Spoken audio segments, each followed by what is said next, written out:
Right now, Palm Beach County Sheriff's deputies are investigating a shooting in Lake Worth Beach. It happened shortly after noon in the 100 block of North Dixie Highway. WPTV News Channel 5's Sabir Rayford is at the popular shopping complex.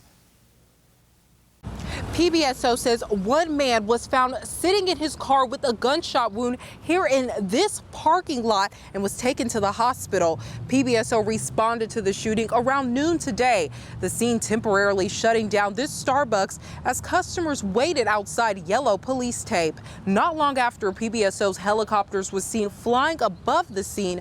Detectives from the Violent Crimes Division are investigating the shooting. Now, a spokesperson with PBSO says they are speaking with a person of interest, but so far, no arrests have been made. Reporting in Lake Worth Beach, Sabir Rayford, WPTV and News Channel 5.